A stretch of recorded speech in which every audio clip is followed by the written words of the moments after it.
Keenam, keputusan raja. Keluar dari kandang buaya, tapi masuk ke kandang singa. Itulah ungkapan yang pas untuk tiga pemuda yang sedang terduduk seperti seorang tersangka di halaman istana sebuah kerajaan. Entah apa nama kerajaan tersebut, yang pasti nasib ketiga pemuda saat ini kembali sedang dipertaruhkan.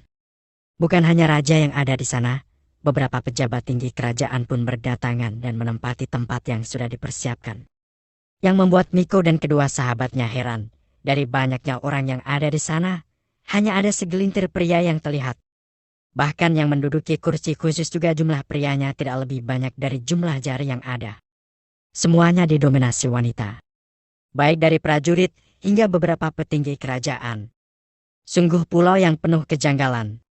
Bagaimana bisa ada pulau yang penduduknya lebih banyak wanitanya daripada laki-laki? Dari anak-anak hingga orang tua, jumlah laki-lakinya sepertinya bisa dihitung pakai jari. Miko mencoba mengingat pelajaran yang mungkin pernah membahas pulau dengan kondisi seperti ini. Namun sepertinya dia tidak ingat apapun. Jangankan pelajaran tentang pulau, pelajaran yang lain saja dia malas mengingatnya, apalagi pelajaran tentang pulau-pulau yang ada. Bisa-bisa Miko ping sendiri. Sebelum interogasi dimulai, sang raja terlebih dahulu membuka acara tersebut dengan penuh kuasa. Mungkin itu adalah salah satu proses yang ada di kerajaan ini. Semua orang yang ada di sana berdiri tegap menghadap raja dengan tangan kanan bersilang di dada bersamaan dengan suara sang raja yang lantang mengucapkan ikrar dan diikuti semua warga kerajaan yang ada di sana. Miko, Jati dan Yudis terdiam dan saling pandang. Mereka benar-benar tidak bisa melakukan apa-apa selain berdoa dan memohon adanya keajaiban sekali lagi. Keadaan kembali tenang setelah pengucapan ikrar selesai. Kini saatnya ketiga orang terpidana didakwa. Semua mata langsung mengalihkan pandangan ke arah tiga pemuda tersebut. Hal yang mereka tanyakan pertama kali adalah daerah asal. Tentu saja jawaban Miko dan teman-teman sama seperti pada saat diinterogasi di pantai tadi. Tentu saja mereka meragukan jawaban tersangka. Mereka tidak pernah dengar nama Makassar. Saat Jati menyebut Pulau Sulawesi pun reaksi mereka sama, yaitu tak tahu menahu dengan pulau tersebut. Karena merasa kesal, Yudis langsung menyebut beberapa nama pulau. Dan reaksinya sama saja. Yang membuat mereka tidak percaya karena bahasa yang Miko dan teman-teman gunakan sama persis dengan bahasa mereka.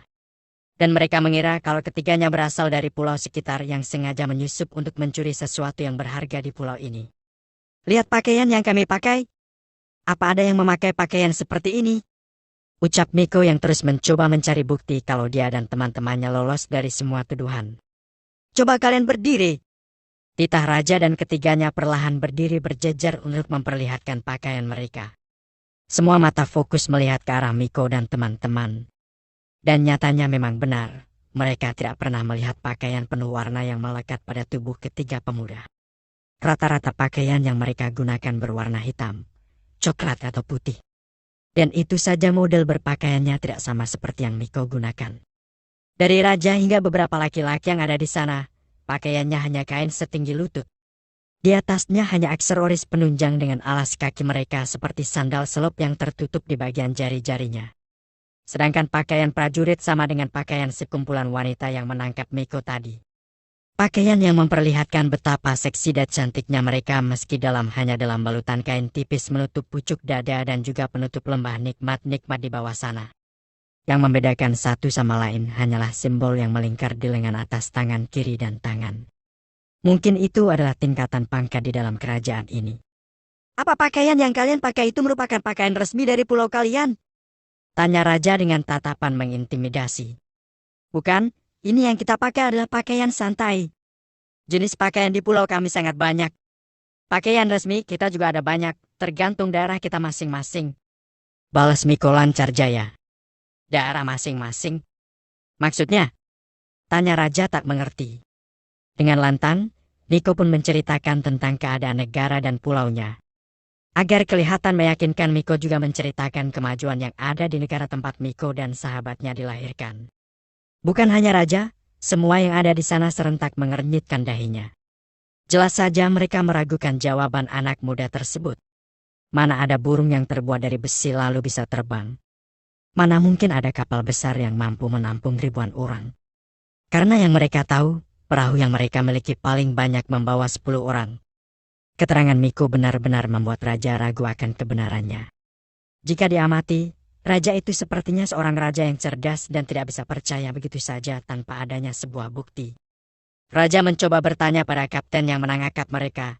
Kali saja ada bukti kuat yang bisa membenarkan cerita Miko.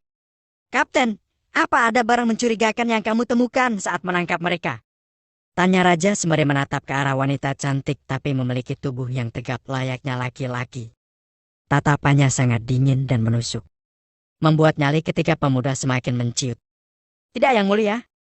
Kami tidak menemukan barang apapun," jawab wanita itu sangat tegas. "Kan kami sudah bilang." "Diam. Jangan bersuara kalau Yang Mulia belum memberi kamu izin." Hardik sang kapten lantang hingga mampu membuat Miko terbungkam dengan nyali yang semakin menciut dan seakan sudah menghilang. "Lanjutkan ucapanmu," titah raja sembari jarinya menunjuk ke arah Miko. Dengan senang hati, Miko pun langsung menceritakan apa yang menimpa mereka.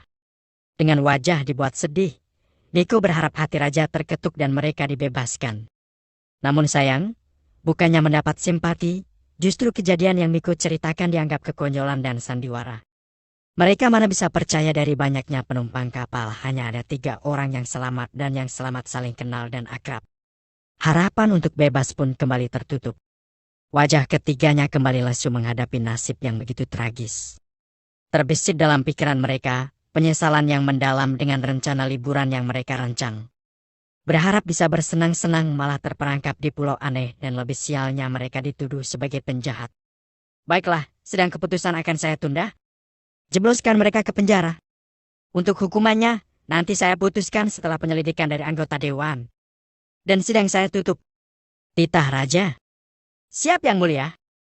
Akhirnya, ketiga pemuda untuk sementara masih bisa bernafas lega. Meski mereka dijebloskan ke penjara, mereka berharap akan menemukan jalan keluar dan bisa menyelamatkan diri dari pulau ini. Namun ketiganya tetap merasakan takut dengan membayangkan kehidupan penjara yang menyeramkan versi mereka. "Mau mati? Kayak gini amat ya jalannya," celetuk Miko.